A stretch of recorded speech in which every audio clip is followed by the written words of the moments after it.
4 presentations from all 4 experts, some comments from me, and then a few minutes of Q&A.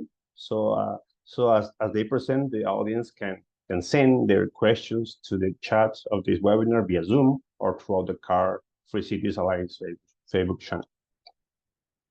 Okay, I will begin with the topic.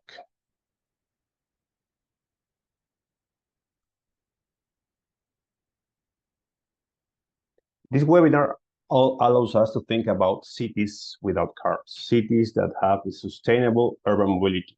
We cannot continue to build our communities thinking about car dependency. We cannot think our neighborhoods based in car-oriented development. We must rethink our cities following what was understood or what was learned because of the pandemic. Remember that cities back then were walkable and were friendly for bicycles.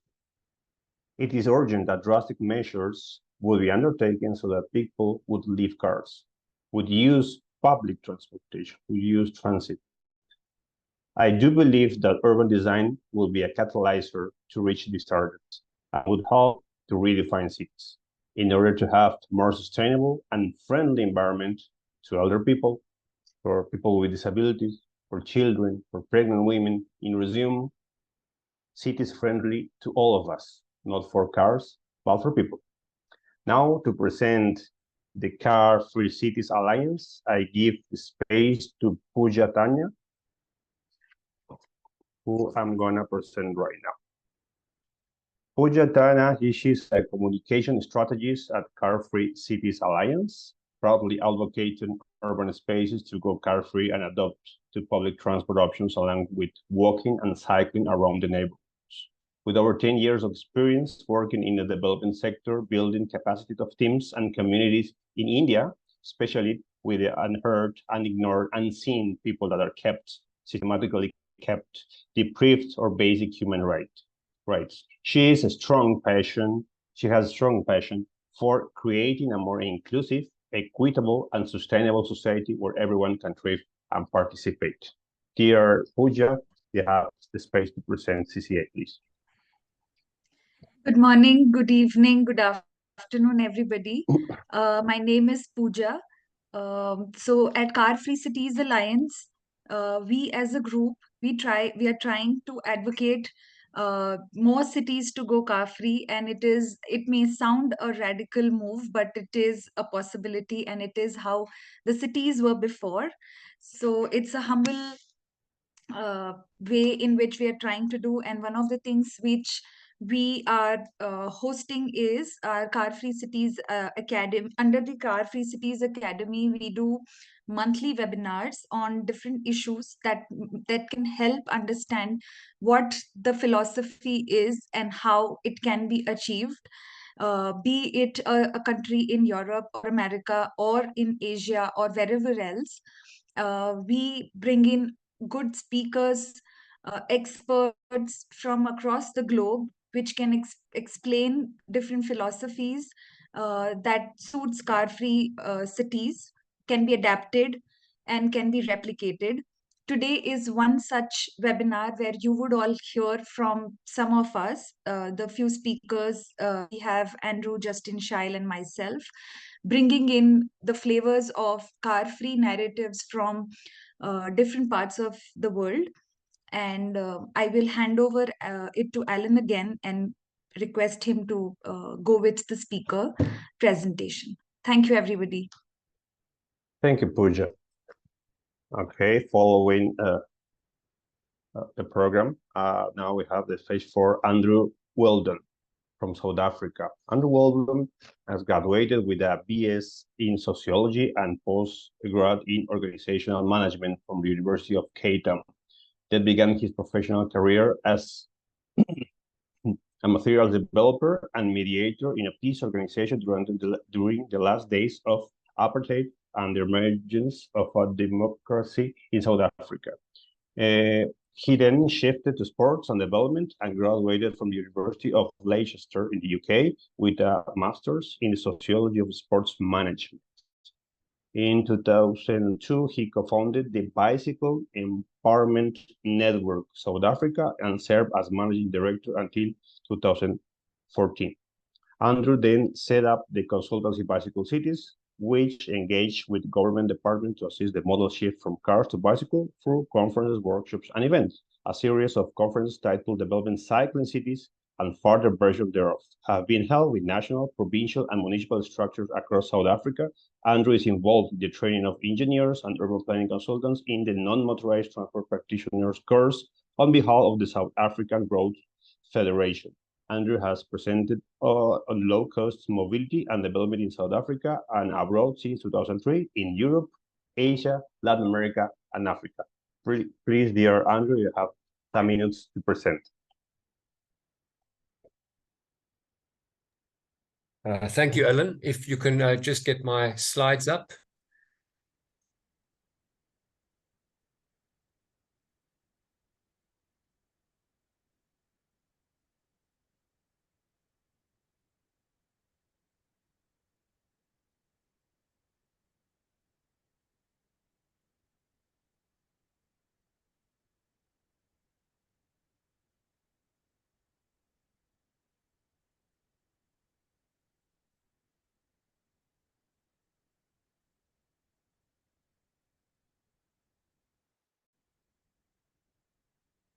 All right, thank you. Can everyone see the slides okay? Yeah. Does it look all right there? Thanks, Alan. Okay, next slide, please.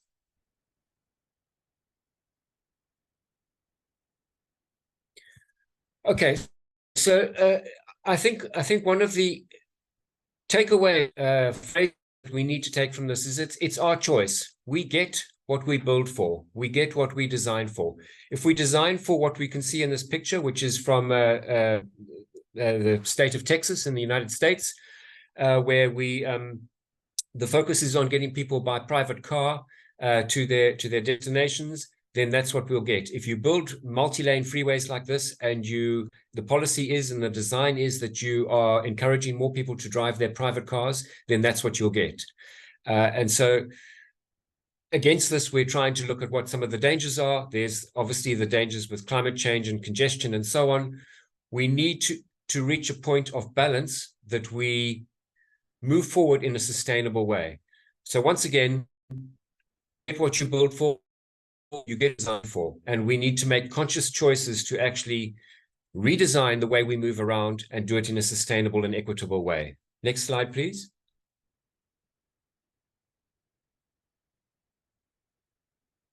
So how is design relevant to the transport community? Well, one of the ways in which we can do that is we could start to design for something called a 15-minute city.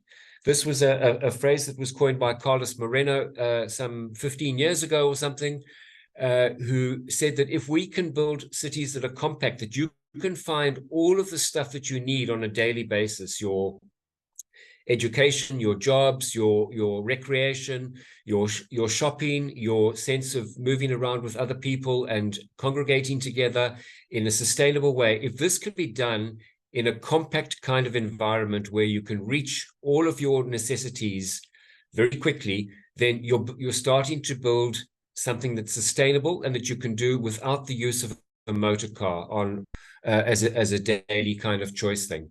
So you could refer to this as a city for people. So the design is very, very important to this. If we design and if we plan and we build in a way that people have much more accessibility to the things that they need in a very short distance in terms of time and space and geography, then we're reaching where we need to go. Next slide, please. In terms of the philosophy of it, if one could say, if cycling, and we'll use the example of cycling, if it is any one thing, it is perhaps first and foremost a set of questions that asks us to reflect on our own identity. The same thing is about walking and however we get around a city. It talks to who we are, the mode of transport that we use. When doing so, you start to consider what are the things around us. Well, we've got to consider space, we've got to consider resources, we've got to consider time, and we have to consider the respect for others. Ivan Ulic once said, you cannot, in a built-up city where everyone is using cars, you cannot save time as part of your commute without forcing someone else to lose time. So if we're planning and designing in a way that is in accordance with a balance for everyone, when you're allowing some people to speed up and be more convenient, it's actually, it has a negative impact on others. So we need to start choosing the design and the plan that speaks to everyone and can be convenient for everyone. Next slide, please. And why do we do this? Well, one of the reasons why we're trying to design better is because we have emissions going up. There's too many cars. Quite simply, we have 1.3 billion cars on the planet. That's one car for every 7 people. And most of these cars are single car occupancy. And as a result of that, we have according to the EU, we have emissions going up all the time. And the road design that we currently have is supporting this. It's allowing us to build and design for more and more roads for cars, and it's negatively impacting upon other road users choosing other forms of mobility. Next slide. So just here's some stats on this. 95% of the world's transport energy still comes from fossil fuels. And that's because we still design for this. We still design, we still drill oil, we still push this world economy going towards the extraction of oil so that more people can drive cars, so that we can design and build more freeways, so that we can make it unsustainable. Next slide, please. And road vehicle or private vehicle transportation is the biggest offender of this, 71.7% in terms of the emissions in the EU. Next slide. So in terms of urban design, how have cities evolved? Are we starting to counter this, or is the situation becoming just yet worse and worse and worse? In a general sense, you can talk, if you look at the slide here, you can talk about in the 1960s, we tended to have car-orientated cities which were taking off across the planet. And a huge degree, a huge percentage of the design was towards building cities around cars. The road building, the car parking, it was moving people, it was making cities lower density, so people were having to travel further. And the design ideas behind this was very much around trying to get people to buy cars and having to travel further distances and increase the economy of that city through the medium of the car and the medium of using oil and so on. And there was mass decentralization. In the 1980s, 1990s, sorry, could you go back? Sorry, that's fine. Just go back, yeah. In the 1980s, 1990s, there was more of a rethinking about that, and there was a move to try and increase public transport and put cycle networks in some of the more car-orientated cities, and you kind of were moving into the realm of having a sustainable mobility city. Where we need to move in the 2010s, 2020s and beyond is really about a city of places or a city of people. We need to design for the public realm. We need to design for street activities. We need to design for traffic restraint and mixed use developments. Now, I know a lot of cities are doing that. There's some very good examples across Western Europe and in Latin America and in some parts of Asia and other places. But we're not moving fast enough. And at the same time, while we are moving forward in that direction, we are equally so moving in the other direction, where we're building more and more for private cars and freeways and the use of oil. Next slide, please. So what we need to do is, if you can think of this as the boiling frog, and that's the emissions going up, and we're having the terrible implications of climate change and storms and weather patterns that are becoming prohibitive, and low-lying areas, cities and countries that are at great environmental risk. Think of that as the boiling frog. We need a little less of that hot water that's causing a lot of those problems, and we need to add some more cold. We need to have a societal shift from the dependence on the car to one of active mobility. Design is at the forefront of this and is one of the most important first steps that we can address and look at. Next slide, please.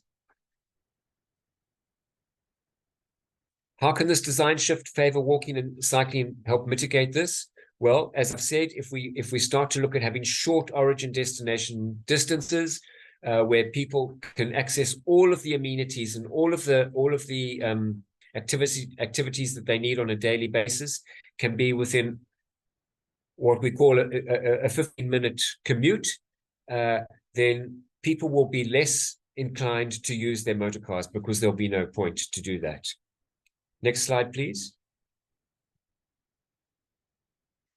So here's just a diagram that looks at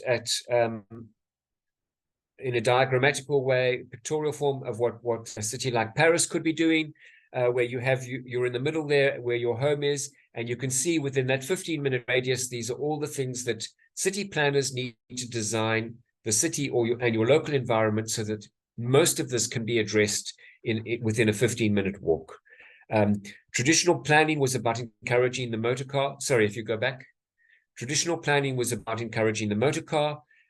Conversely, this 15-minute city it's about cohesive, people-centered development. It's walking, cycling, and other forms of sustainable mobility become the move to the forefront of how people move around. And the design needs to speak to that, making it more and more difficult and more prohibitive for people to use their private car. Next slide. Which cities are doing this? Well, there's some, in terms of the ones which were previously fairly car dominant cities like Barcelona, Bogota, and so on, and other cities that you can see there from around the world. These are the ones that we can learn from in a more direct sense, because we can see that these are the ones that are the most recent to make this shift, and they are starting to reap the benefits of it. We do have the obvious examples of cities like Amsterdam and Utrecht and Copenhagen, where for a number of years now they've started to build. Their design has spoken to a much more people-centered place. And yes, as a first-class prize, those are ones that we can look at and start to unpack their design and see how they did it. But I think it's equally important that we start to look at cities that are still making that transition now, given the modern day challenges that we're facing in 2023, and are still being able to push this forward and to create nice design patterns that favor people. Next slide. But for this to happen, and for this design to be taken on and to change, and for the shift to take place, we do need political will. And political will is when a sufficient set of decision makers with a common understanding are committed to supporting this and commonly perceived potentially move forward with an effective policy solution. If you've got those 4 instruments in place, you can start to see that you can build some form of political will, and the designers and the implementers can follow the decision that the politicians then make. Next slide. What does this achieve? If we have a shift in design, well, we see then, and here's an example from the Netherlands in this photograph, we start to develop communities that are vibrant, intense, productive, and intrinsically linked on all of the important factors, like the ones that I've mentioned before, in terms of access to all of the amenities that we need on a daily basis. Next slide. So Rachel Aldred, she's a researcher that has written a lot of stuff for the British Cycling, the UK Cycling Federation in Britain, and she compares, if we do this design shift and we start to take on some of the necessary hallmarks of moving towards a people-centered city, this is what some of the repercussions could be. So, and if you compare a country like Denmark that has done it to a country like the UK that's still about to embark on this, here's some of the obvious benefits. The national health system in Britain would save £17 billion. Cycling would save 33% of road space, thereby freeing up and making the city more navigable and productive. It would increase mobility of the poorest by 25%, who in any case can't afford cars or would be prohibited from using cars, and increase their access to education and so on. Next slide. You'd also see that road deaths would reduce by 30% in the UK if they followed more of the Danish model of looking at mobility.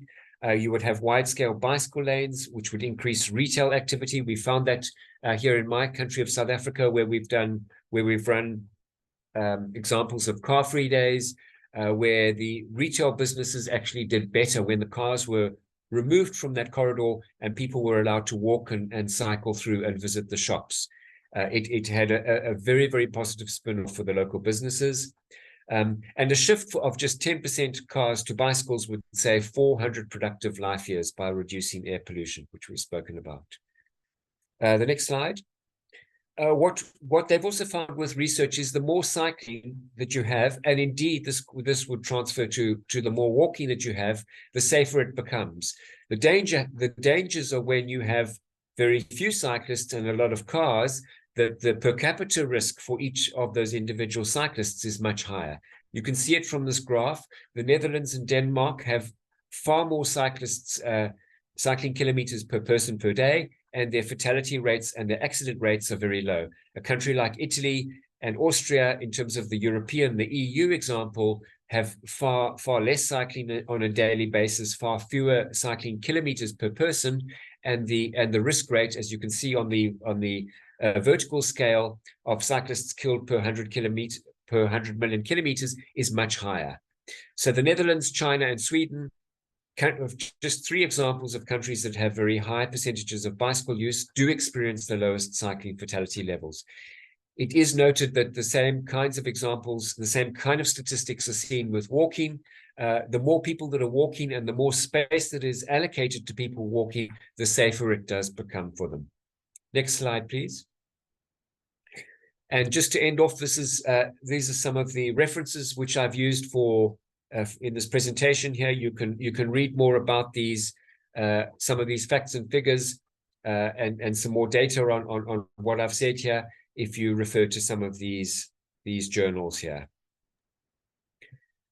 Thank you. That does conclude my presentation, and I would like to hand back to Alan. Thank you, Andrew, for a nice presentation. Really, really interesting and really good. Please, I'm gonna now have the honor to give the space for a nice presentation also, performed by Pooja from India.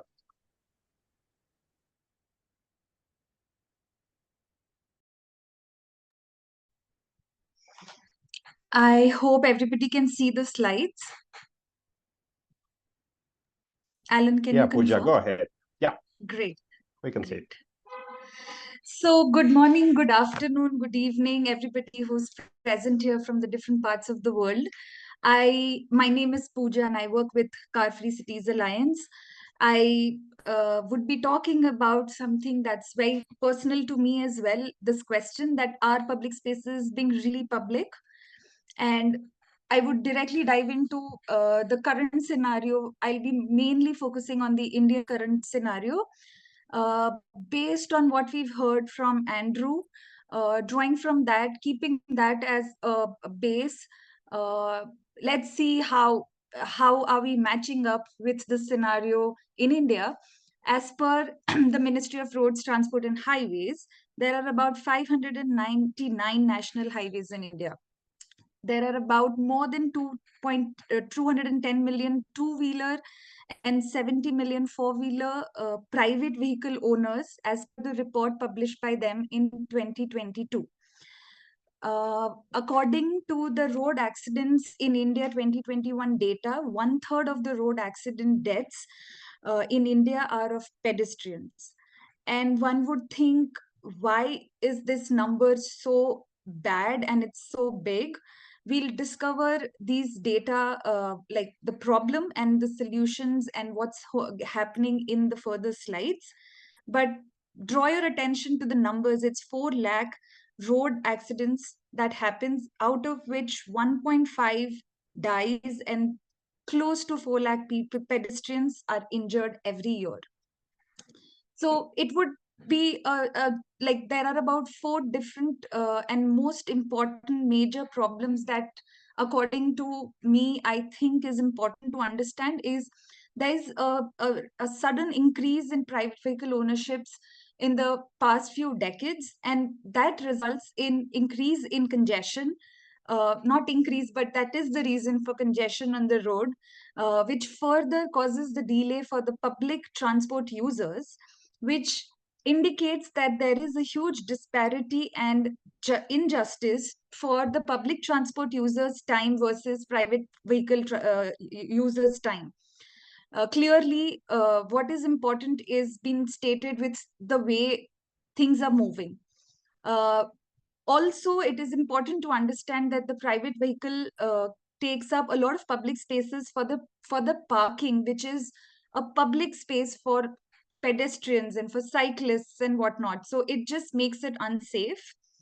Further to the problem, it's the loans for car, which have been given by the banks with a great deal of attractive deals with low interest rates, and the attractive perks that comes with it, that one of the installments would be paid by the bank, it would be given on different festivities, the loans are given with attractive deals which we cannot even imagine what they could come up with. Also, the pro-government move towards widening roads for private vehicle owners' convenience. This again talks about a great deal of disparity and how the urban design is not taken into consideration.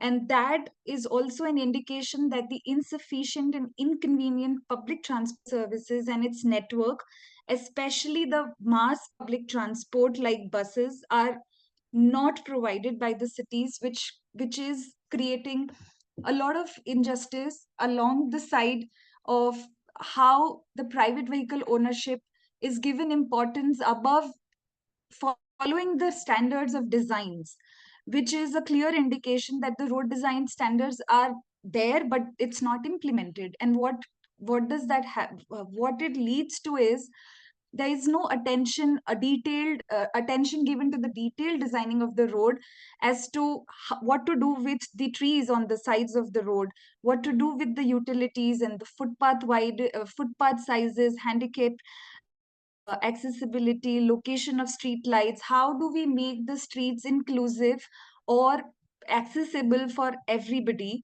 is a question mark, because we are moving towards car centric cities and not people centric cities, and not following, or not, there is no political will to follow the road design standards.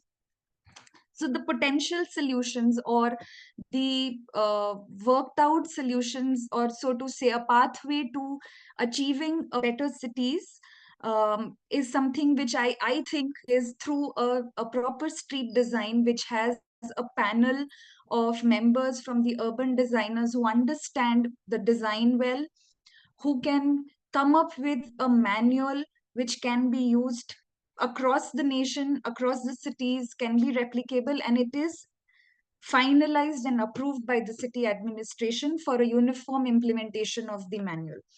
And to ensure that if the tender has been passed with the exact amount of designs and the quantities and the amount of uh, designing material to be used, exact amount, exact quality of the designing material to be used, can ensure that the design is standardized, followed, understood, and it is for the inclusivity and not very much car centric or for excluding a lot of other stakeholders.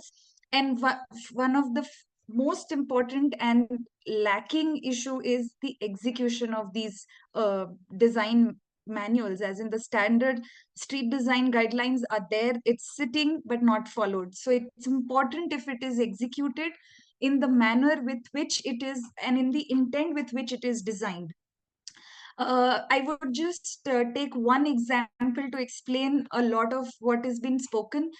On your left, you can see that there is a footpath, which is a makeover of the right photo of the same lane, same street, same public road, and how it changes this urban scape. It's a cityscape that changes, where there are people who are sitting, relaxing under a green space, right in the busy middle of a traffic road, with an ease, laughter, smile, and conversations, and pedestrians are walking carefree. They are not always conscious of whether they are walking and if it is safe to walk the way they're walking.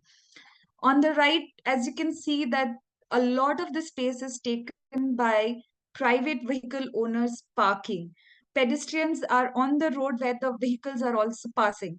You cannot see a public transport, which is a bus, on the road, and the entire footpath is actually not designed well, where a vendor can also be accommodated along with the pedestrians.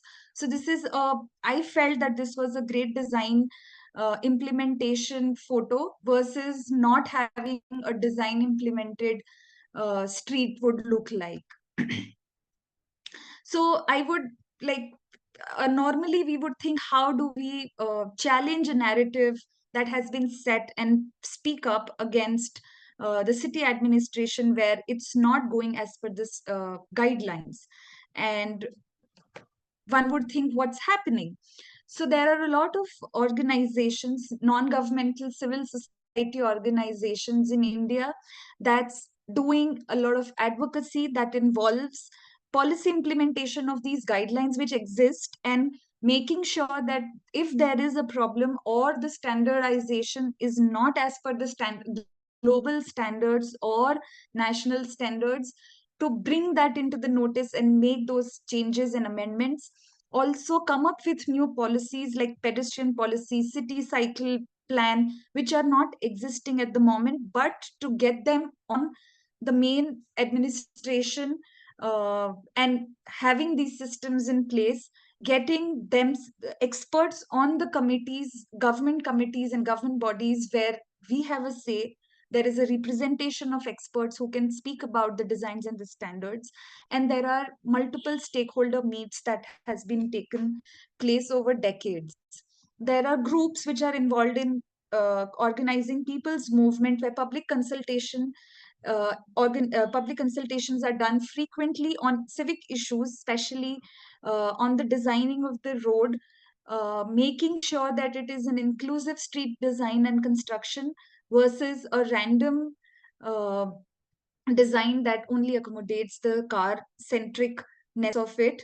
And also making sure that the people are enabled to submit their suggestions and objections when it is when the government releases a public notice on any construction that has been taking place in this public spaces, and enabling citizens that it's our right to speak up and make use of the system to strengthen the system and make it functional.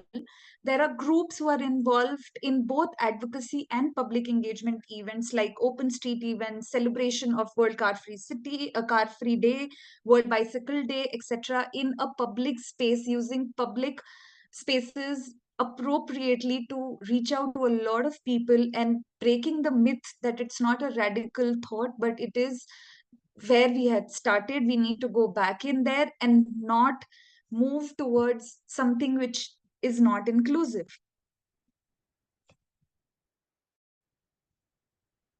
Some of the other things that the organizations in India have been able to do is to bring in some of these guidelines, which is better streets, better cities, street design guidelines, tender sure.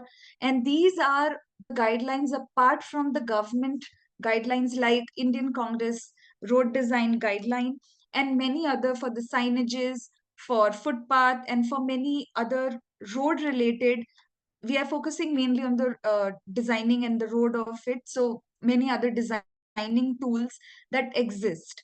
So these are some of the efforts taken by the organizations, non-governmental organizations. A group of experts in that have come up with these standard guidelines and pursuing to implement these. So from my presentation, I would really like to highlight the few key, like the main key takeaways would be: parking takes away public space. So we as citizens have to be very alert and vigilant to speak up and take actions and participate in civic systems. Wider roads adds to congestion, and this needs to be understood.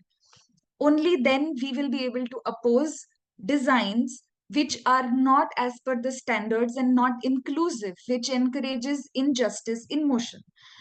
We as a citizens group, should also think of strengthening public transport network, uh, mobility around walking and cycling, making the infrastructure so well, so safe, so appropriate that one can cycle and walk without being worried about it, or it is not unsafe to walk. Also, to not have huge constructions, but to have open green spaces to make streets and roadscape balanced. At the end of the day, we should feel that the city is therapeutic. City is not overwhelming or giving anxiety to citizens when we just go for a walk, or it's not a whole day long planning to go for a walk for 2 minutes. One last thing which I would highlight is implementation of design guidelines is the way forward. That is the only one way which can help get these streets more inclusive, more just. With this, I would end my presentation, and I would request participants to think of questions from Andrew's and my presentation before we move on to our next presentations. Thank you, everybody. Thank you, dear Pooja, for a nice and good presentation. Well done. Now is the time for our third presenter. His name is Shail Shrestha. He's a co-founder of Digo Baikas Institute and leads sustainability school program at Digo Bikes Institute. He began his social engagement as a bicycle activist in 2019 with a decade-long campaign to make Kathmandu cycle-friendly. He works in efforts of rethinking development and the compartmentalization of reality, of a holistic approach to learning and understanding reality.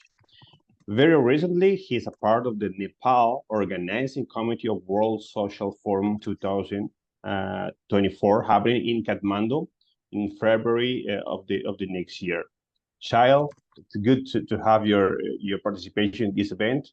Good to meet you after some years. And again, and please you have some minutes to do your presentation. Thank you. Thank you, Alan.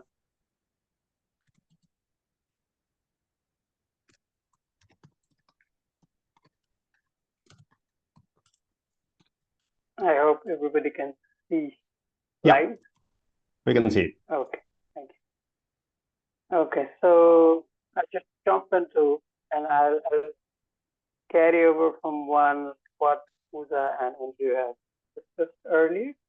And I'll put a reference to how we are building up a narrative for car-free development in Nepal, and what we have been doing since 2014 is to link the concepts that look very radical, that look very new, to help people link it with their own experiences in existing cities in different corners, mostly parts of the city that has long heritage and likely been built before the concept of cars being the center of planning took over.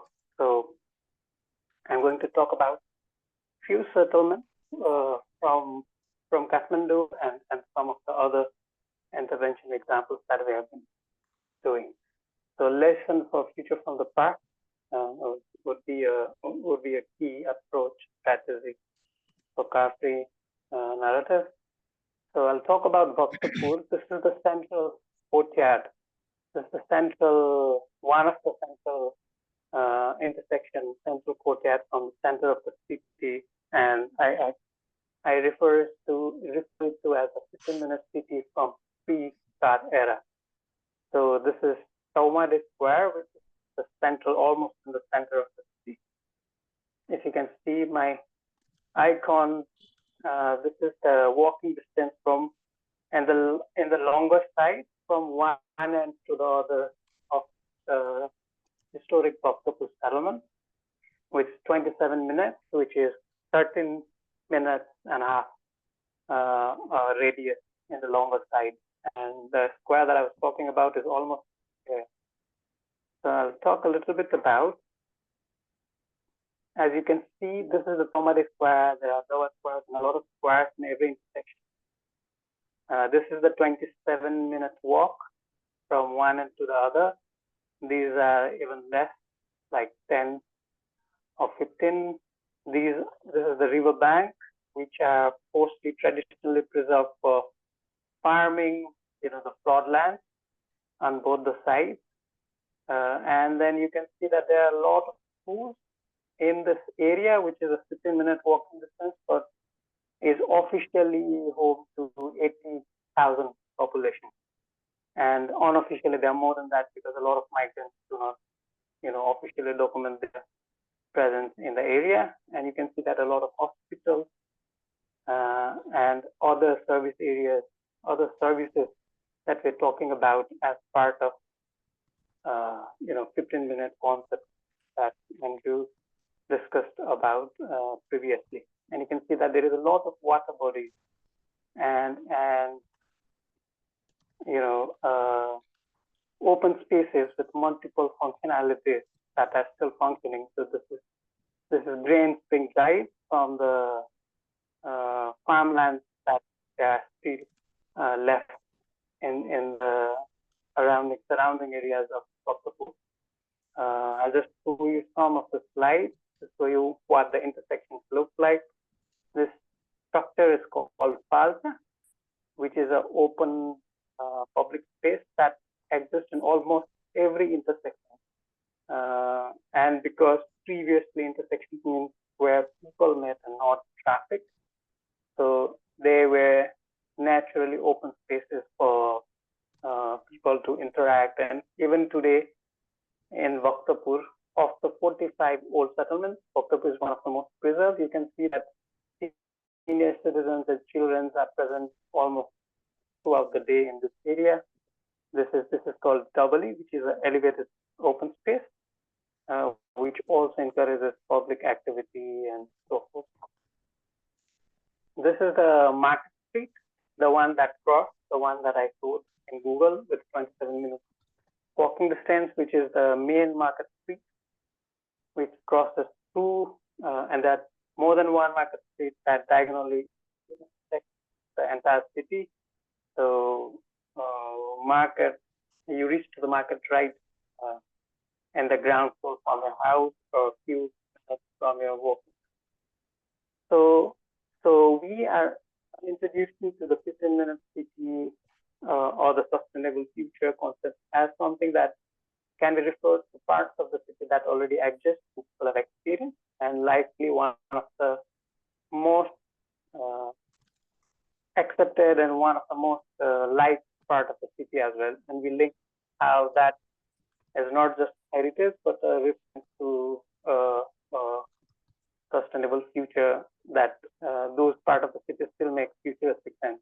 And what we do is we're taking two different approaches. One is in conservation of such neighborhoods to revitalize them through traffic regulation as a primary tool, because with traffic, the disconnection of community or lack of community ownership or lack of community relations among upcoming generations really then makes people lose their ownership or communal sense of place. And that's why we have been working in many places, and one of them is Hardigaon, in which the last World Car Free Day, weekly car free events have happened. So there's some of the clips from what has happened. And the entire plan is from the beginning built with the mindset that these market car free events are going to head towards a permanent vehicle free intervention. So since the beginning, scope of building a market in these streets are part of the plan. At the same time, Nepal also experiences threats of urban heavy being developed, and that is happening in a lot of cities. This is an example of my hometown, Dharan, where present two-lane central street is being proposed to be expanded to a 6-lane highway, and that is primarily with the fear that with that expansion, the economy is not going to prosper further, or that the narrowness of the central market is what the primary reason of decline in economic growth is. So we have been advocating with similar examples globally about between cities and sustainability and urban development and so forth, how these ideas intersect with each other, and why highway through the center is a lost case, and that cities around the world have stopped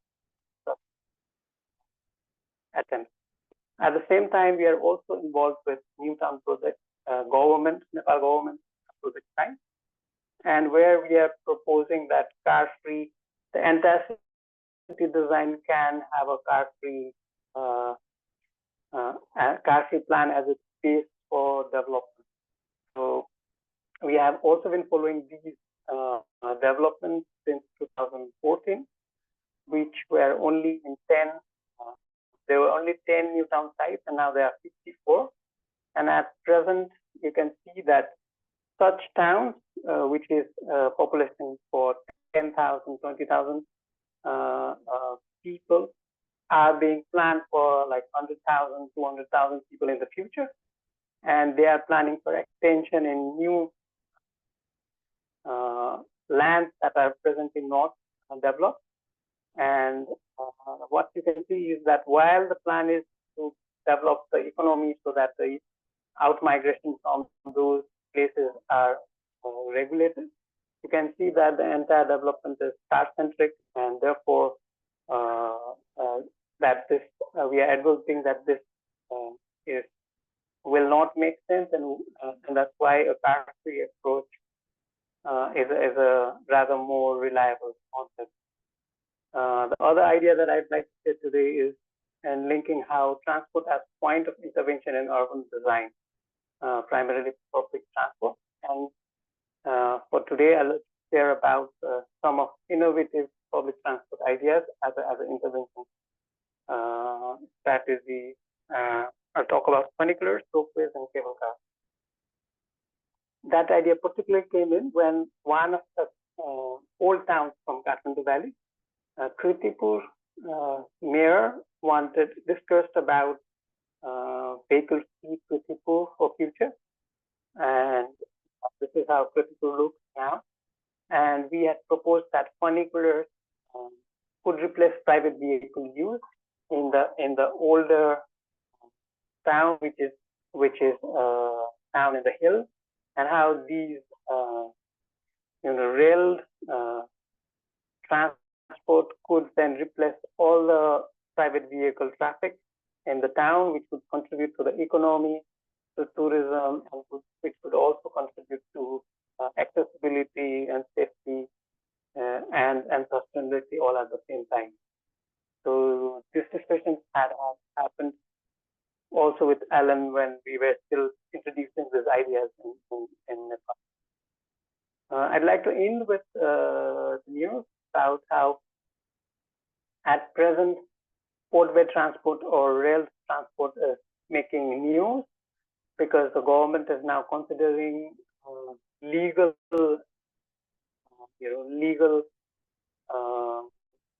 space to make this public transport, innovative public transport, as part of the design process. And this particular news that came 2 days ago particularly shared that there were few municipalities who were trying to implement this as part of their transport master plan, but due to lack of legal proceedings or legal access, legal clarity, that some of the projects that the municipalities were trying to implement could not succeed, and that's why there are efforts being done by private sector and also by government sector to see how innovative urban transport can be part of the solution. And I think this is a really good news, because this mixing public transport innovation and urban design together can really bring us to a new new stage of car-free development in Nepal. So I'd like to end to this positive note, and I hope I was clear enough to this. Thank you. Thank you, Shaya, for sharing with us these nice examples that are being implemented or will be implemented in several Nepali cities. Now we have the last presentation from my friend Justin Hyatt. Justin is an urban mobility expert and advocate for sustainable cities.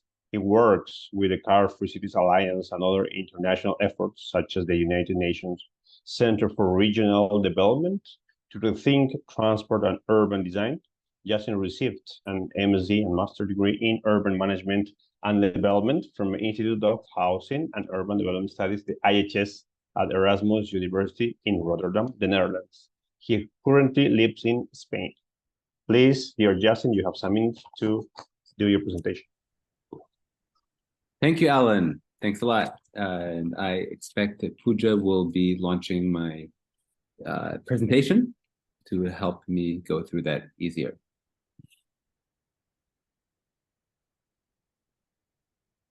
While she's doing that, just wanted to say I appreciate all of the presentations today. And since I'm the last one, I'll do my best to make it as dynamic and interesting as possible so that we can still have some time to talk in the Q&A session afterwards. And yeah, hopefully everybody will be innovated and excited to continue the discussion. So, design that begs use. What I want to talk about is how good urban design will attract the preference of sustainable forms of mobility over driving. And Pooja, I'll let you know when to change. So can you go back, please?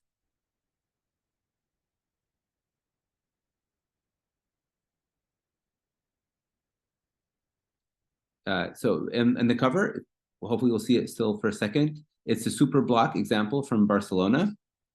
And sorry, Pooja, can you go back one slide?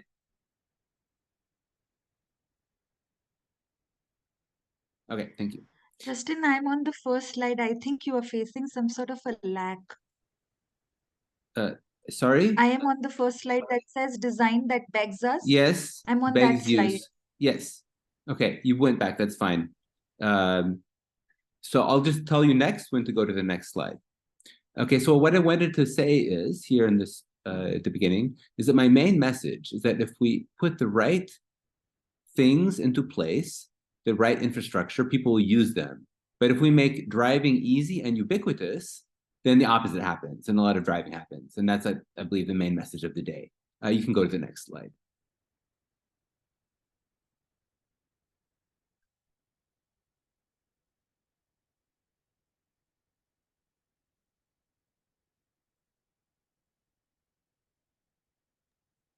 I am on the next slide. I am not sure if you can see No, it. I just, Is okay, there now lag? now it shifted. Yeah, now it shifted. Okay, so I want to ask you to think of infrastructure like a magnet. We can say that car infrastructure begets driving. But if we provide attractive public space and make it easy to get around by walking and cycling, then people will happily choose that. So there's mobility management or traffic demand management, that's TDM, which is the science of creating the right conditions, the sticks and the carrots, for encouraging and reinforcing positive behavior and user choices. We won't go into that further, but just to be aware of that. In the next slide, please.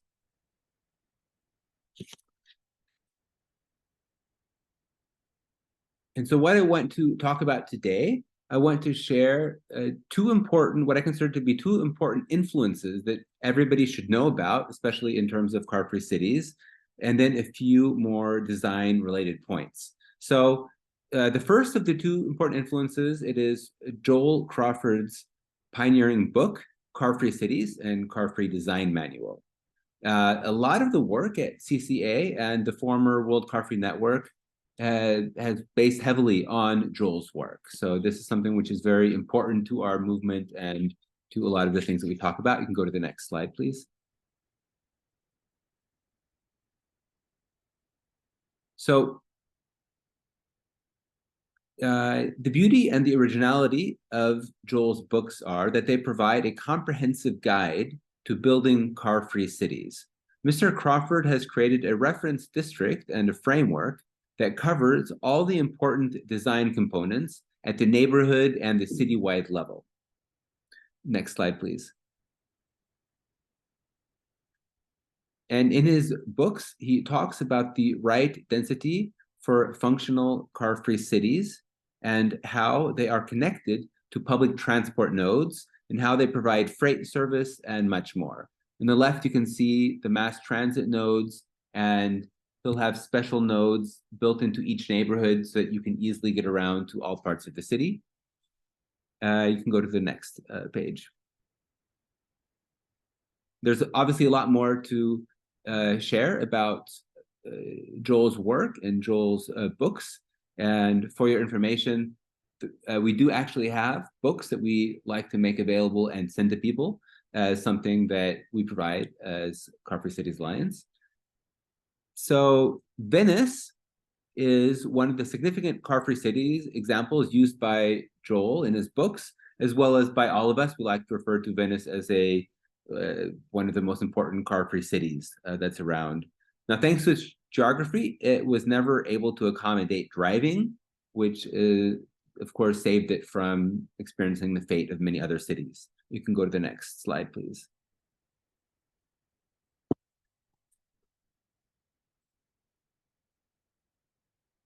So the urban form in many parts of the world developed long before cars and are thus well situated to provide highly walkable urban spaces.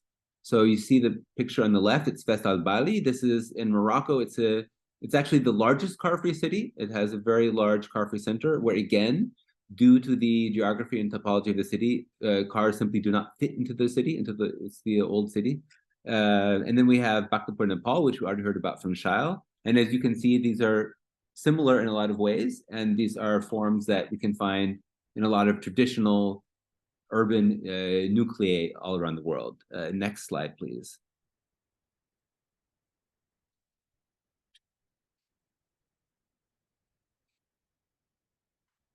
So here is a picture of what happens when you take a traditional car-free area and you try to introduce the motor car or the car. What it does is it creates a little bit of a problem, namely that the cities with traditional urban forms and densely populated buildings and crisscross of streets just are not able to properly accommodate cars. So the design of the traditional city layout is not conducive to driving, and where cars have not been booted out, well, we believe that this needs to happen. They're not efficient. It's a huge nuisance to pedestrians, and it pollutes and it clogs the whole area. Next page, please.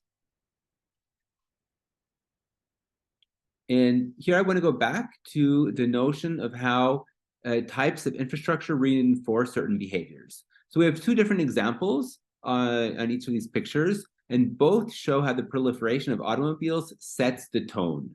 So the city, it's like the city itself is telling people, at least for those areas that you can see here, they're saying, come on and drive. Everyone is doing it. That's the message that you get. Now, whether it's on purpose or not, the design, look, and feel of any given streetscape has a message that invites people to follow the existing form. So if you see parked cars, driving cars, a lot of road space and car infrastructure, then you're getting an overall message that says, this is a space for automobiles. If you are not using one, then get to the side of the road. The picture on the left is in Spain, in Valencia, and on the right is a US city. And as that is a freeway flyover, you can be sure that down below there are also plenty of cars. Next page, please.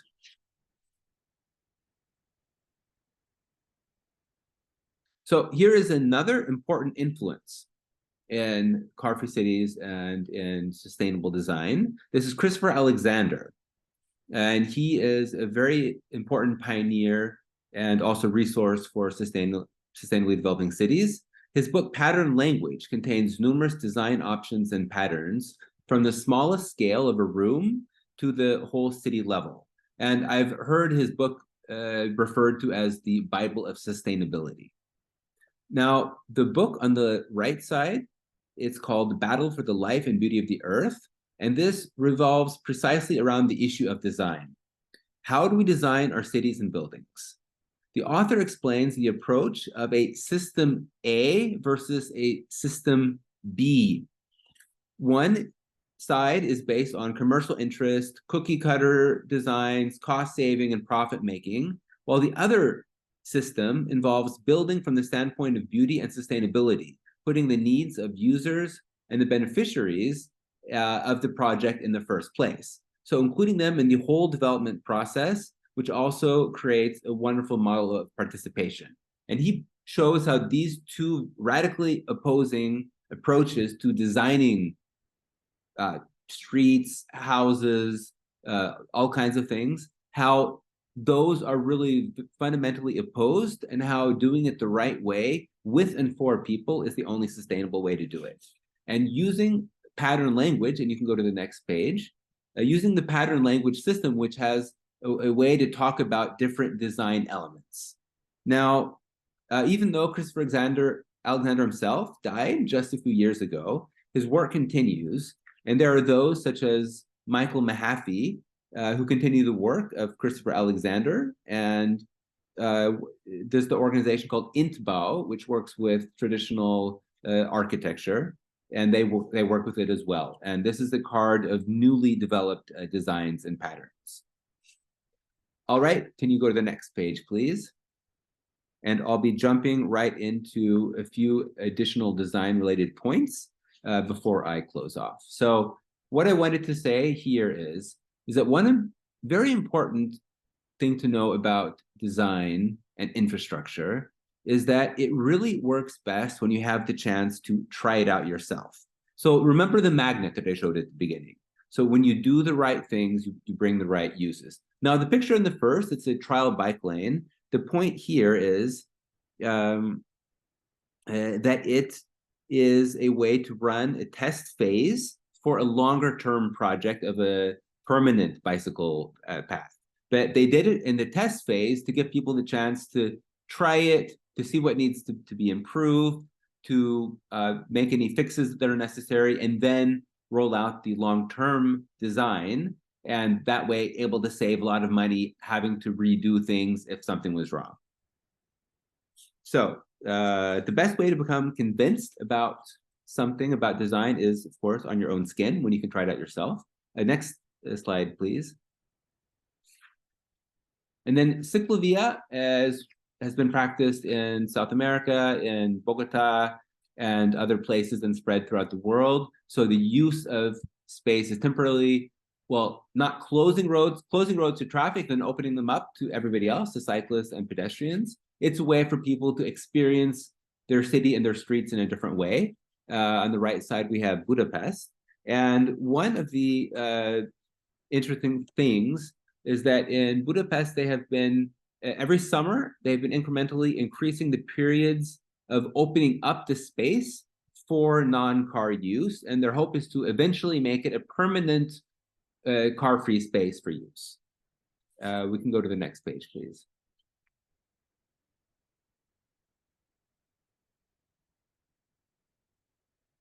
And this will be my last design-related point.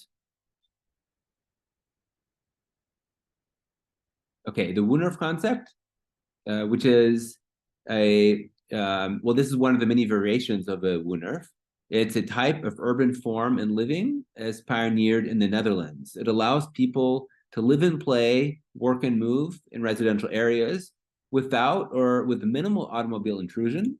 And you can look at this picture here, and when I just think about the conditions that families and that children live around the world, my dream would be that everybody could have a protected and a beautiful space right outside of your own house, where you can go outside, you can read the newspaper, you can play, you can sit near the green, which is there.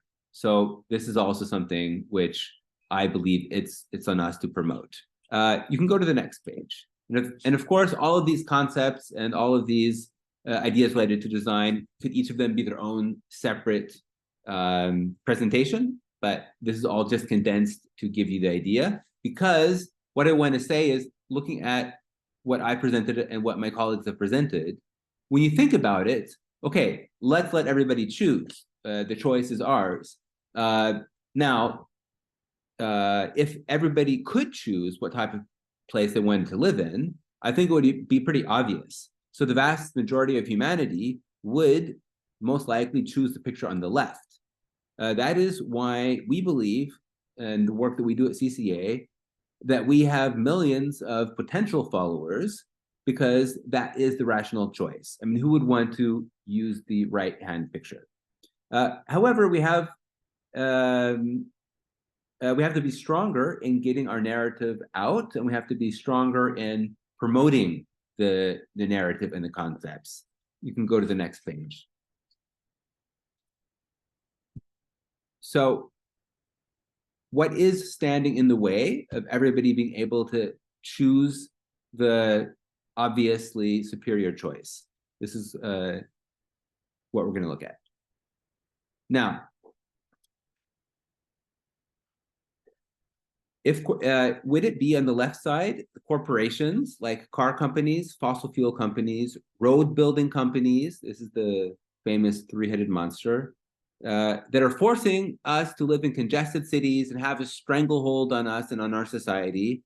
Is that what's preventing a free choice to choose the right picture? Or is it that people have fallen asleep and don't really care or no longer pay attention to how things revolve around them? Next slide, please.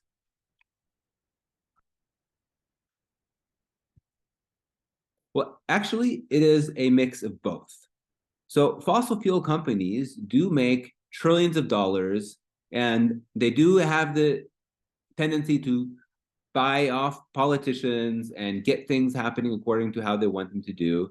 And they do make it very difficult to make progress. So that is definitely true. And that's definitely something that we need to always be mindful of. But at the same time, people are stuck in their ways. You could say that people are perhaps sleepwalking through life or are afraid of change. However, things are changing. And in spite of the difficulties, many good things are happening around the world. And it is up to us as the protagonists of a positive alternative future to be convincing and to develop a groundswell for the movement to create more sustainable cities, good places to live with a good quality of life, and cities that are as free from cars as possible. You can go to the next slide, please. So to do this, we have to work really hard to deliver the right narrative, and we need to inspire others with a positive vision. It starts in the imagination and it transfers to a greater awareness and understanding. So I would like to finish by reading two quotes. One of them is on the screen by Angela Davis. You have to act as if it were possible to radically transform the world, and you have to do it all the time. And then another quote, which will be my final quote. When we break the tyranny of consensus reality, it liberates us from what philosopher William James called the habits of thought, the limits that we think are natural but are in fact constructed, and so can be overlaid with new habits from which new behaviors emerge. Reality is held together by the most successful stories we tell about it, and therefore can be transformed via differing stories and myths which shift attention. And this is from the book We Are Nature Defending Itself by Isabelle Fremeau and Jay Jordan. I just wanted to leave you with those thoughts, and we're missing the graphic there at the end somehow, but in any case, thank you for your attention, and I'll give it back over to you, Alan.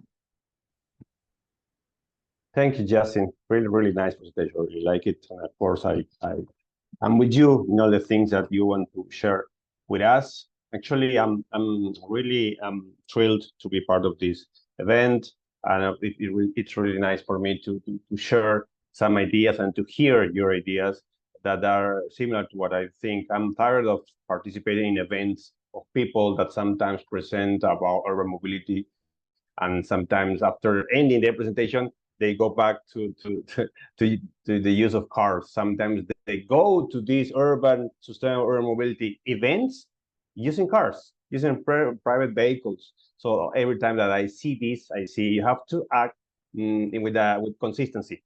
You don't have to just say nice things about urban mobility and to avoid using cars. And the thing that you're doing is actually the opposite of that. And sometimes it's really, I mean, not sometimes, it's frequent to see this kind of behavior. So now, following the program, I have to just summarize some things that our four experts just shared.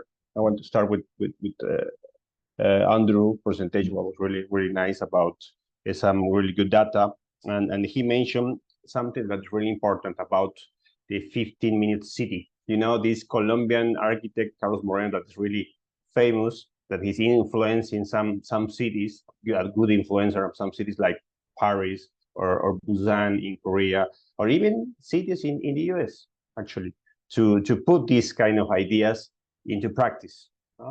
So because he thinks that proximity, it is a really key to avoid trips, to avoid spending so much money in large investments related to infrastructure. So if we have more compact cities, we can have more walkable cities, more cities that are friendly for bikers, for example. That would be a good example.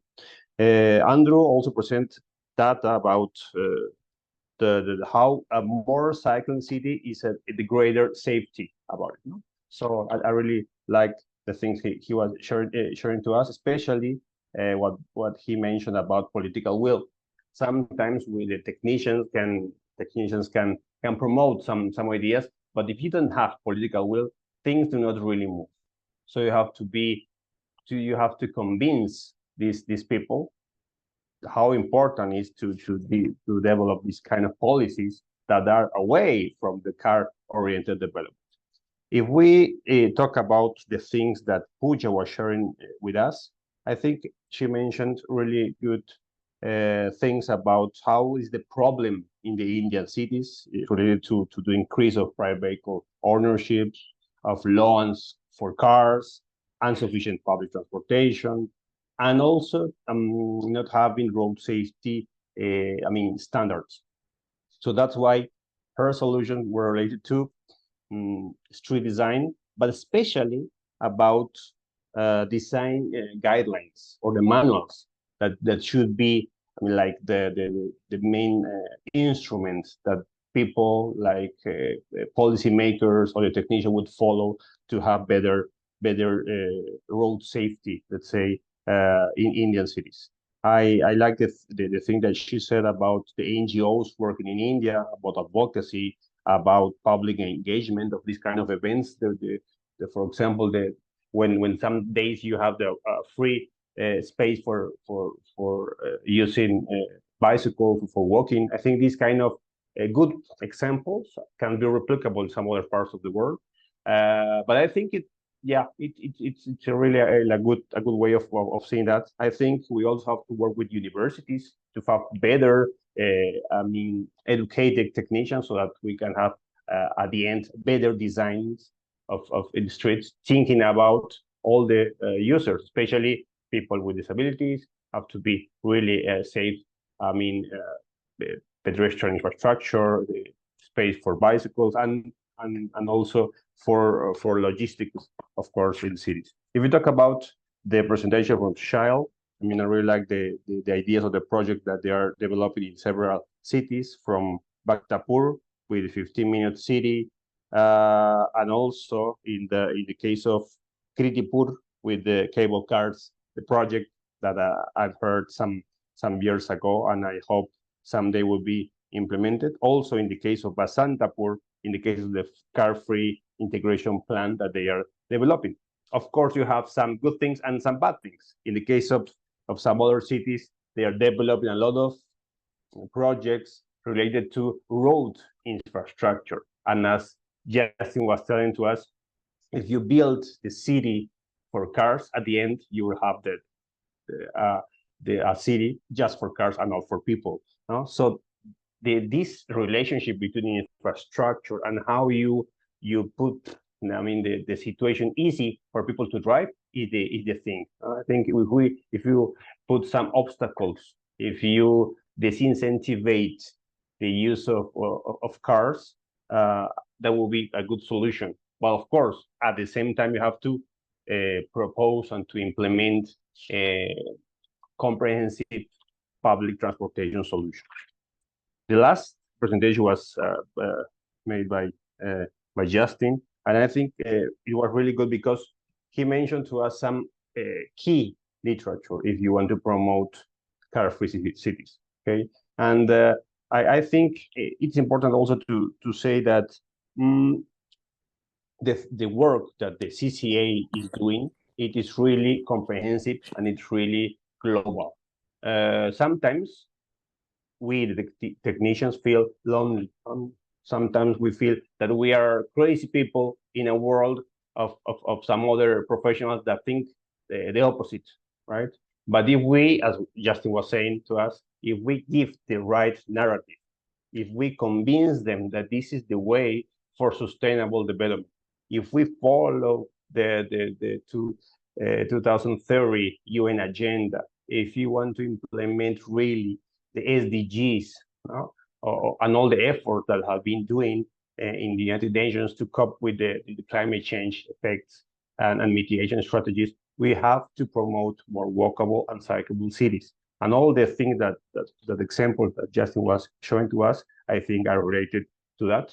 He mentioned what are some catalyzers of this. In my view, it is about also not the way that the people just are forgetting how important it is to promote sustainable cities, but also the production of cars. I do believe these kind of large enterprises of fossil fuel, or even the enterprises that want to sell to us electrical vehicles, saying to us that that's the solution, I think it is the key problem. If we develop policies that have the target to reduce the mass production of vehicles, I think we could do we can see some good results. But if we only are talking about just targeting that people do not use cars, that is fantastic, but we have to also think about the production of vehicles. I think that will be a better way to do it. To end with this kind of reflection, I just want to thank all of the 4 presenters to share because of the time that they share with us all their experience and all of their messages they want to send to us with the same idea, just to make us think how we can design better cities to promote the use of public transportation, to avoid using private vehicles, and to have a more sustainable and equitable city at the end of the day. So now, following the program, please let's have some minutes for the Q&A if we have some questions that we are receiving to our chat space here at Zoom. I don't know if Pooja, you have some questions that you've been checking,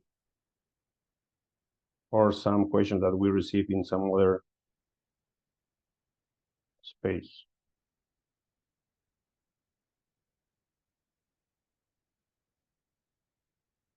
I am reading the last one, actually, from Rifat. In Bangladesh, big development partners such as World Bank and Asian Development Bank are providing loans to build roads. So my question is, how do we stop these organizations' influence? So it is an open question. If any of our presenters want to answer.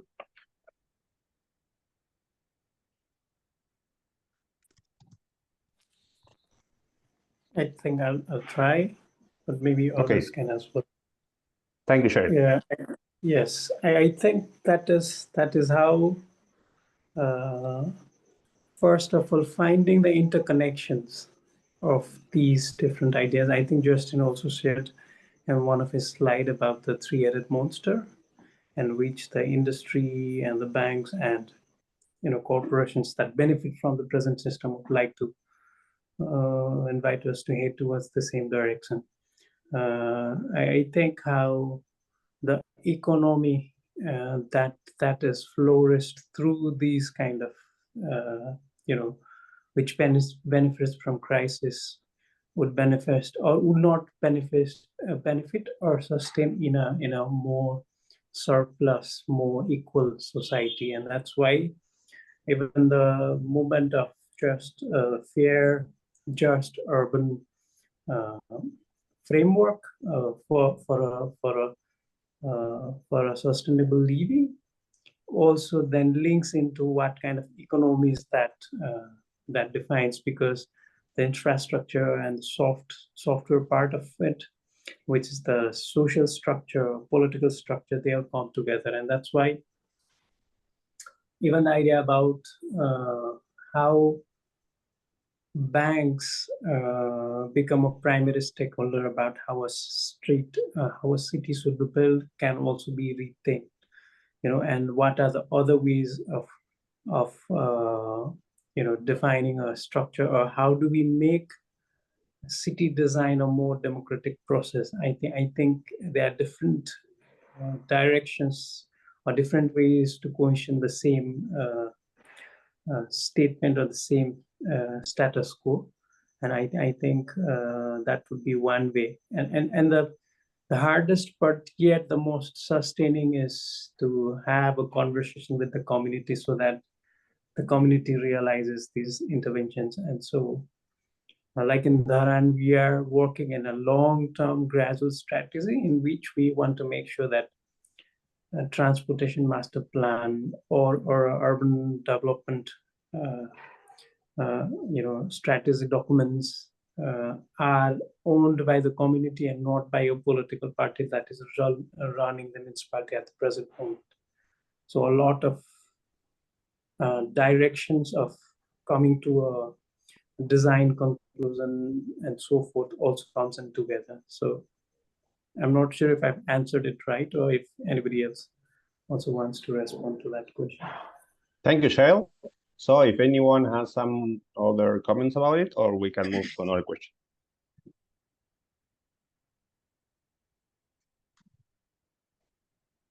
Okay, I have another question. It's from Deborah. A question for Andrew, actually. How do we create political will? She says. Thanks, Deborah. I mean, gosh, it's such a difficult question. It's such a difficult thing to answer. It happens in different ways, where you can manage to get the ear of a politician, and you take them along on your journey. So if it's about creating the kind of environment for a 15-minute city, for an area where kids can play, where kids can get to school safely, where you can find that there's more of a greening of the city.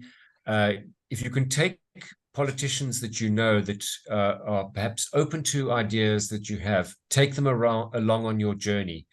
When we first started doing some planning in Cape Town more than 20 years ago, we had an American consultant who came out here, and a lot of his work had been done with people who were disabled and who were in wheelchairs and who needed much more of an initiative to happen in the cities in which they lived and traveled to, which spoke to universal access. So people in wheelchairs could access buildings, there were always lifts, not just stairs, that the pavement, the sidewalks were conducive to walking with a wheelchair, were wide enough and smooth enough, and so on.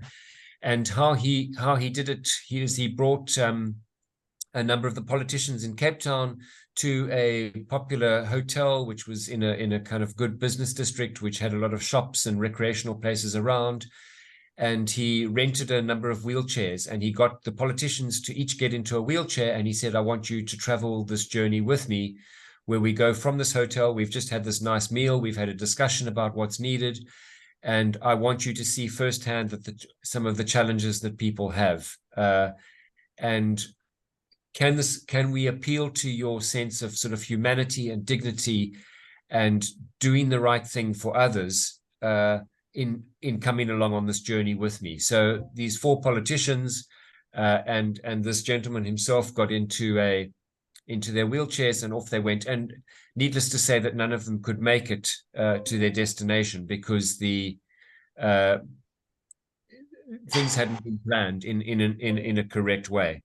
So I know that a lot of them went back to their constituencies and to their bosses and so on and said, we have to start doing things differently. I've now seen firsthand how difficult it is in a dignified way for people who really deserve the full access to the city that we have as able-bodied people don't have it.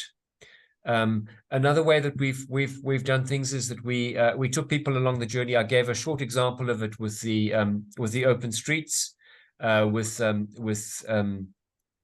closing corridors of cars, corridors of roads to cars, and saying it's just going to be people walking and cycling and skateboarding and using other forms of mobility. And this Saturday morning or the Sunday morning is that we want to now go to the shops and say, look, this is what we've got planned for the day. Are you in? What we found in a number of cases is that the commercial retail guys were against it. They said, no, we need people visiting this precinct in cars because otherwise people don't come here and they won't buy from us. And we don't want to lose the trade of that Saturday or the Sunday. We said, look, we just want to do this as a tester. Would you come along? And we had the politicians with us, and a corridor was written. It was kind of let's try this. Let's see what happens. And the road was closed to cars. The traffic department was there blocking the roads. And what we found as a result is that the trade that those retail outlets did, which were shops with clothing, with food, with music systems, selling radios and televisions and so on. They were doing all kinds of, it was a very wide ranging thing of different industries. They had a bumper trade that day because they had people on foot walking in who would normally have driven past in their car and parked somewhere else or parked closest to the direct shop that they wanted to go to, but didn't visit any of the other ones. When there was foot traffic passing, they found that there was now, they'd multiplied by 10 the amount of people that suddenly had seen their shop and their little individual commercial outlet and were interested in it. They'd seen something there that was, so the politicians were with us, and we then gathered the feedback and we came back and they said, look, please, can we do this more often? We've seen, and this was now the commercial groups. It wasn't cycling activists or walking activists or sustainability experts. It was the commercial center of that corridor that were then saying to the politicians, this has worked for us. We want you to do this more often. Can we have a car-free day every, once a month, twice a month, 3 times a month kind of thing? And the politicians went back to their constituencies and said, listen, we need to try and plan for this. And if we are planning for it, we have to redesign the streets that speak to that. It's not just about blocking the roads for cars, but actually we have to now rethink, with the example of the person in the wheelchair or the people on bicycles and on foot coming to this commercial place. We've got to redesign that city environment better for those people, because some politicians will say, we're doing it because we want life to be easier for those that have disabilities. Others will be saying it, and you could cynically say, purely from a sort of a greed point of view, it's better for us, we will be re-elected to our constituency, to our seat, if the businesses support us. So if they're saying they want to have these closed streets, they want to have people on foot and on bike walking past these things, it works better for them than people driving past in cars looking for parking. I'm going to support that because I want to be re-elected, and I also want to see the city coffers are demonstrating that this is a more vibrant city. If the shops are doing better, if there's more retail expenditure and so on going on, it's better for us. So I think if you go back to my slide, Deborah, and you'll see some of the things that those gentlemen were saying about, it exists, political will exists if the following conditions are met. These are some examples of what we do. And sometimes it takes we just need to go out with one politician that we know, that we can get the ear of, and we can say, come along on our journey with us. We want to show you how the example of what we're pushing for actually is in synergy with what you're trying to do. It's not something that's distinct or different. It's what you're trying to do, and we want to take you on this journey. And you can see that from the beginning. You can see the politician that you're speaking to, what appeals to them. Is it industry and finance and the economy, or is it health and the environment, or is it doing something for a disabled person, or is it doing something for opening up the city to new enterprise and opportunities and stuff like that? Try to get a read of what that political person is talking to, and what speaks to them as keeping them in their job and exciting them in their job, and plead to them on that thing, and take them along on that example, which can show them we're on the same path here. What you're wanting and what's going to keep you in your job and get you re-elected next year is exactly what we're trying to do, and we'll show you how. I think that kind of covers it. Fantastic. I have one question also from Deborah. What would speakers recommend to an individual frustrated with current car-focused design?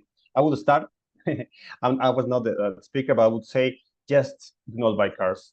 Do not drive, walk, cycle, use transit, okay? Because in that way, you're going to be the example. I know it's hard. I know it's frustrating. So some people would think you are crazy, but if you are the example, you can talk with consistency of your acts. Okay, and maybe we can have some answers from Pooja and Justin that haven't spoken. I could actually go on this and share a quick example from what a single person has done in the city where I live in, which is Pune. There is a trend where two-wheeler vehicles, riders, they ride on the footpath. They also tend to come on the wrong direction, and they end up riding on the footpath when either they are coming wrong sided, or even if they are on the right side, they tend to get onto the footpath. So the road space is not enough. They get onto the footpath. On top of that, they were honking at the pedestrians.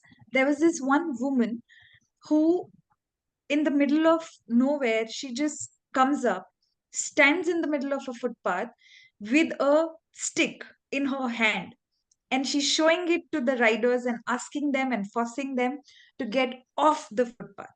Though I'm not saying that one has to be with a stick or without a stick, but what I'm saying is speak up. What you can do is understand that it is your right to walk. Right to walk is a fundamental right. It's not something that because you are walking, you don't have a right on the public road.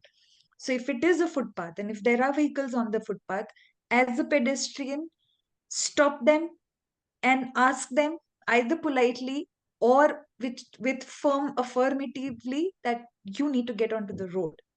And as pedestrians, one need, like in India, I see that a lot of pedestrians tend to walk on the road and not on the footpath wherever it is available, because there is no continuous footpath everywhere in the city.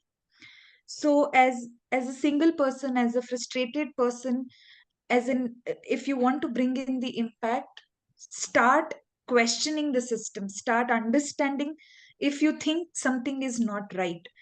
Secondly, I would say that in India we have something called right to information, which is RTI, where we can ask a very quantifiable question to the department concerned.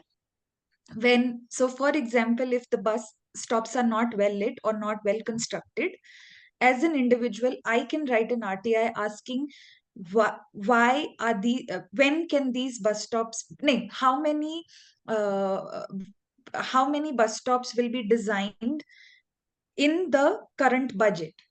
If they don't respond to you, there is a system where you can force the system to respond to you, call for public consultations, and you can fight a ward level, a small constituency level meetings where you are mobilizing citizens who are finding similar issues, and not sit quietly about it, not think that, oh, maybe, as a pedestrian, I may not have the right to walk on the road, so I should shut up. That's not how I think one should behave, but one should try and question the system, demand for a simplified response, simplified systems. If the jargons are being used in the budget released for the city, demand for a simpler language, demand for public consultations, and make sure that the systems are not defunct. And it's the citizens who have the responsibility when we vote. The responsibility starts from the day, not ends there. It starts from the day when we vote in democracy, that we make sure that the systems exist, they are functional, and they are responsible to respond to the citizens of the city. This is how I think, as a single person who's frustrated, which is genuine frustration, should think about materializing some things. Thank you, Pooja. Justin? Yeah, so I wanted to just very quickly talk to the question of how to get political will. And then also some of the questions were along the lines of what can an individual do? What can we do? So I think one thing to keep in mind is the fact that it's the higher up you go in levels of government. So the more you go to national government, or if it's a large citywide government, the more complex it usually is, and the more difficult it can be to get the kind of consensus that you need among the different stakeholders to actually get something done and something to happen. It's good if you can go there. It's good if you can do that. So what I would encourage people is to find the right level of engagement where you can make a difference. So if you know that where you are right now and the people that you work with, you cannot very easily, let's say, attack the whole city structure, then go for the neighborhood level or do something on the street level. So, for example, who was it who asked the question about how can we, if we have a road that's going to come through, Rifat asked that.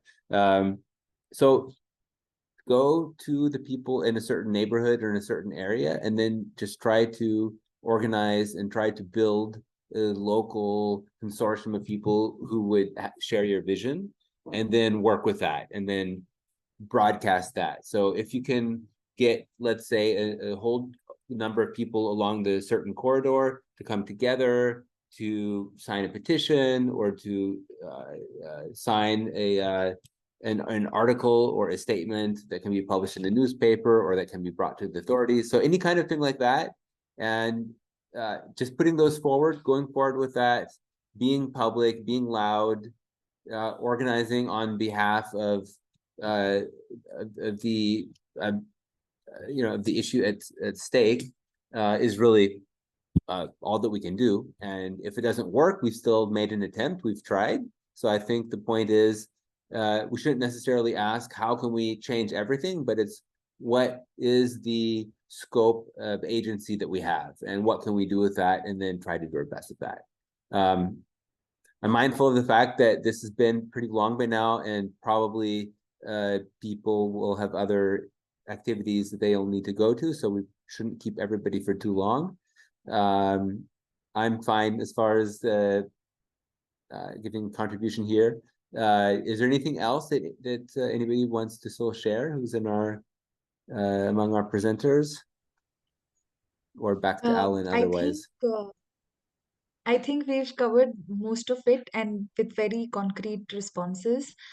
I think we can take one last question from Freeba, and then we are done. And maybe we can keep it very, very short. Chris? Yeah, well, Freba asked, what is the roadmap to redesigning our cities? Because talking about roadmap will be very encouraging in Carrefour City's case. At IWB in Bangladesh, we deliver Carrefour City's trainings. It is difficult to make people believe in the concept of car-free city. Let me just quickly say, that's not something we can answer in a very quick way. This is a very big question. What I would suggest, Freeba, is how about we invite you to join one of our meetings and let's discuss that in a fuller way.